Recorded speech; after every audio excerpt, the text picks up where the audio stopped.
Hello, laddies and lassies. Welcome back to Danny Robertson Music, where we try to help you become the performer that you're meant to be. Top of the morning to you. Today, we're going to talk about one of the best shows that a live band or performer can do every single year. It's St. Paddy's Day.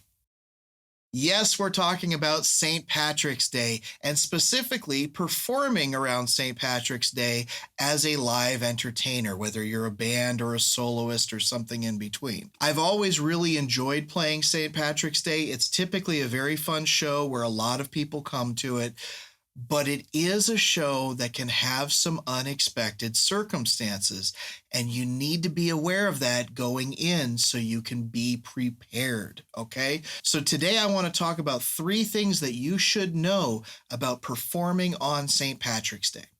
First thing is St. Patrick's Day is typically a very busy event. It tends to be up in line with, like in the US, it's the night before Thanksgiving, or the weekend of Thanksgiving is always a busy weekend. New Year's Eve is always a busy weekend for most live performers. St. Patrick's Day is one of those days. What you'll see with a lot of the people that are out for St. Patrick's Day is they've been cooped up all winter long, a lot of them, and a lot of the people that go out on St. Patrick's Day don't typically go out that much during the rest of the winter. So it tends to be that a lot of these folks have not been partying for quite a while. Number 2 that you want to watch out for is the fact that a lot of people will have been drinking all day long. What you'll often see is that St. Patrick's Day events start in the early morning with something like a keg and eggs or green beer starting at 9 a.m. And you'd think that most people wouldn't do that, but it's a special occasion for a lot of people. So there are people that will start drinking in the early morning hours and will drink all day. So depending on when you play your show, you may need to watch out for somebody who's had a little bit too much. I personally once at a St. Patrick's Day show had a guy fall into my keyboard. Luckily, I was right there to catch it, but it did dent my keyboard. And we hadn't even started playing yet. I had barely set up for the show. So be aware of that. You do need to know that some people might have had too much by the time you even get there. The third thing and last thing I want to say is have a little fun with the fact that this is a special event.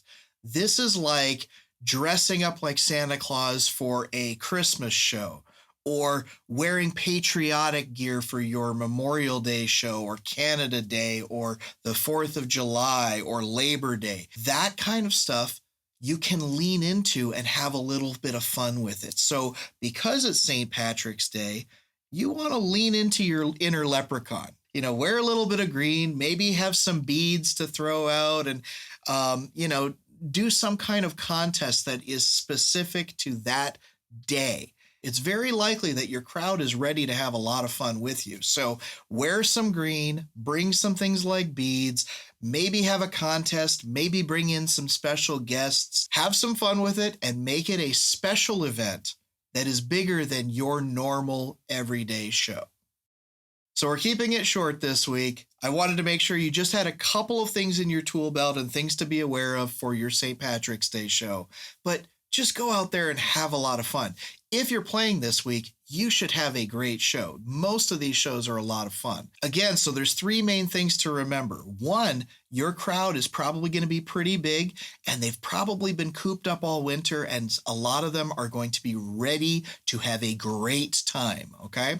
Second thing, partying tends to start early, so there might be some drinking that goes on very early, and you might have some people that are already a little bit beyond their limits by the time you even play. So be careful of that. And the third thing is just have fun. Make it a big experience of a show. Make it so much fun and unique, even compared to your normal shows. Wear some green, have some beads, things like that. Run some contests, maybe have some special guests. Make it unique and make it so that you're having the best time of your life on stage for this show, because your audience will be right there with you. Okay? So that's it for this week. I hope you have an awesome St. Patrick's Day show.